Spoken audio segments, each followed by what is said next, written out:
बिस्मिल्लाहिर्रहमानिर्रहीम। 4000 साल कबल इराक में अल्लाह के खलील पैगंबर पैदा हुए, जिन्हें ये शरफ हासिल हुआ कि अल्लाह ने उनको अबुल अंबिया इमामुन नास का लक़ब दिया। अबुल अंबिया कहने की वजह यह थी कि आपके बाद आने वाले तमाम पैगंबर आपकी ही औलाद में पैदा हुए। बेशक हजरत इब्राहीम 3 बड़े मज़ाहिब यहूदियत, ईसाईयत और इस्लाम के अजीम पैगंबरों में से एक हैं। यहूदी और ईसाई भी हजरत इब्राहीम अलैहिस्सलाम को अपना पेशवा मानते हैं। मजहब इस्लाम में उनको बड़ी कदर की निगाह से देखा जाता है। चनाचे कुरान करीम की 14वीं सूरत सूरह इब्राहीम उन्हीं से मौसूम है। अल्लाह ताला ने कुरान करीम में मुतअद्दिद जगहों पर हजरत इब्राहीम अलैहिस्सलाम के अहवालो औसाफ बयान फरमाए हैं। कुरान करीम ने उन्हें बहुत बार हनीफ कहकर पुकारा है। आप ही वो पहले इंसान हैं जिन्हें कुरान करीम में मुस्लिम भी कहा गया है। नाजरीन ग्रामी, आज की वीडियो में आपकी मौजज़ाना पैदाइश और हैरान कुन परवरिश के हालात का जिक्र किया जाएगा। आपकी पैदाइश का वाक़या बयान करने से पहले हजूर नबी करीम हजरत मोहम्मद सल्लल्लाहु अलैहि वसल्लम की 2 अहादीस बयान करना जरूरी है कि जिससे आपके बुलंद मर्तबे और मुनाकिब का अंदाजा किया जा सकता है। हजरत अब्दुल्ला बिन अब्बास रजी अल्लाह ताला अन्हु बयान करते हैं कि एक रोज हजूर नबी करीम सल्लल्लाहु अलैहि वसल्लम ने खुतबा देते हुए फरमाया, ए लोगो, तुम रोजे हशर अल्लाह ताला की बारगाह में यूं हाजिर किए जाओगे कि बरहना पा, नंगे जिस्म और बगैर खतना के होंगे। फिर आपने ये आयत तिलावत फरमाई, जिस तरह हमने कायनात को पहली बार पैदा किया था, हम उसके खत्म हो जाने के बाद उसी अमले तख्लीक को दोहराएंगे। फिर आपने फरमाया, सारी मखलूक में सबसे पहले जिन्हें लिबास पहनाया जाएगा वो हजरत इब्राहीम अलैहिस्सलाम होंगे। इसी तरह हजरत अब्दुल्ला बिन मसूद रजी अल्लाह ताला अन्हु बयान करते हैं कि हजूर नबी अकरम सल्लल्लाहु अलैहि वसल्लम ने फरमाया, बेशक हर नबी के अंबिया कराम में से दोस्त होते हैं, और बेशक मेरे दोस्त, मेरे वालिद और मेरे रब के दोस्त हैं हजरत इब्राहीम अलैहिस्सलाम। नाजरीन ग्रामी, हजरत इब्राहीम अलैहिस्सलाम के वालिद का नाम आज़र था, जो एक मजहबी पेशवा थे। बाज मुफस्सरीन ने उनका नाम तारुख लिखा है और कहा है कि आज़र उनके बुत का नाम था जिसकी वो पूजा करते थे, जिस वजह से ही वो तारुख का लक़ब आज़र में पड़ गया। जबकि हजरत इब्राहीम अलैहिस्सलाम की वालिदा का नाम मसले था।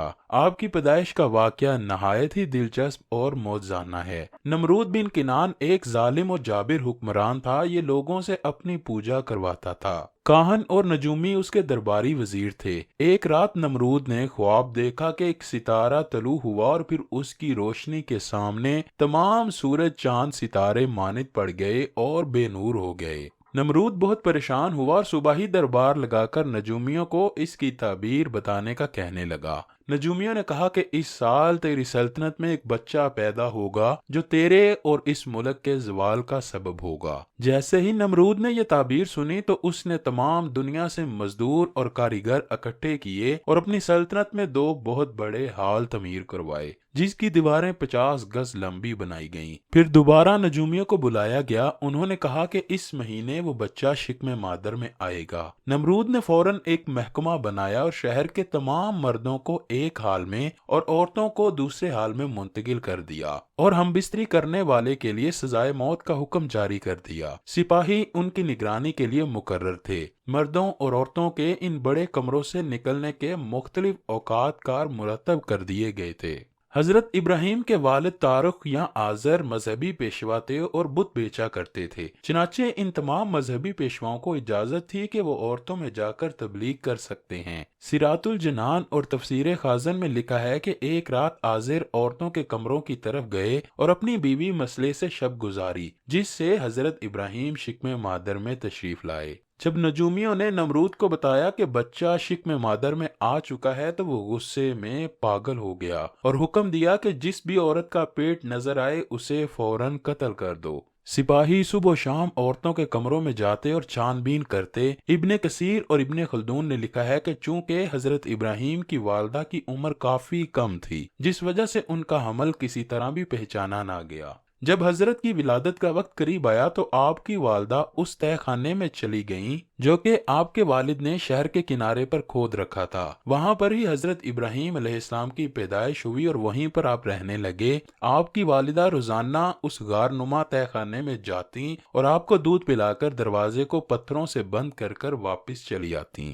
نمرود کو جب پتا چلا کہ بچہ پیدا ہو چکا ہے تو وہ اپنی فوج لے کر خود نکلا اور اپنے شہر کا ہر کونا چھان مارا، پر اس کو کوئی نامولود بچہ نہ ملا۔ خدا کی قدرت کے اللہ پاک نے اس غار کو تمام لوگوں سے چھپائے رکھا۔ آپ کی والدہ جب آپ کو دودھ پلانے آتی تو یہ معجزہ دیکھ کر حیران رہ جاتی کہ آپ نے اپنی انگلی منہ میں ڈالی ہوتی اور اس سے دودھ جاری ہوا ہوتا۔ آپ بہت جلد بڑے ہوئے۔ حضرت ابراہیم علیہ السلام کو بچپن ہی سے قلب سلیم عطا کیا گیا، چنانچہ انہوں نے ابتدا ہی سے بت پرستی کی مخالفت کی۔ اللہ کی مخلوقات میں غور و فکر کے بعد انہیں یقین ہو گیا تھا کہ ساری کائنات کو پیدا کرنے والا ایک معبود حقیقی ہے جس کا کوئی شریک نہیں، جیسا کہ فرمان الہی ہے۔ اور اس طرح ہم ابراہیم کو آسمانوں اور زمین کی سلطنت کا نظارہ کراتے تھے اور مقصد یہ تھا کہ وہ مکمل یقین رکھنے والوں میں شامل ہوں۔ چنانچہ جب ان پر رات چھائی تو انہوں نے ایک ستارہ دیکھا، کہنے لگے یہ میرا رب ہے۔ پھر جب وہ ڈوب گیا تو انہوں نے کہا میں ڈوبنے والوں کو پسند نہیں کرتا۔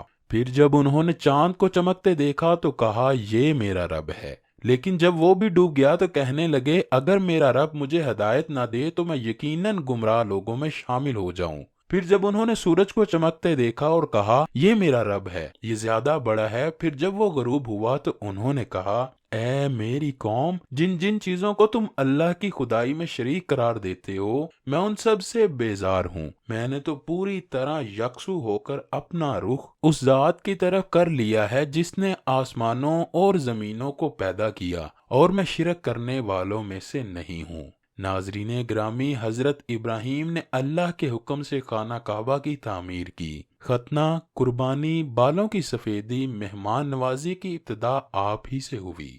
ویڈیو اچھی لگی ہو تو کمنٹ کیجئے گا، لائک اور شیئر ضرور کیجئے گا۔ اللہ پاک مجھے آپ کو برائیوں سے دور رکھ کر نیک اعمال کرنے کی توفیق عطا فرمائے۔ ہم سب کو نبی مکرم صلی اللہ علیہ وآلہ وسلم اور ان کی آل پاک سے سچی و پکی محبت عطا فرمائے۔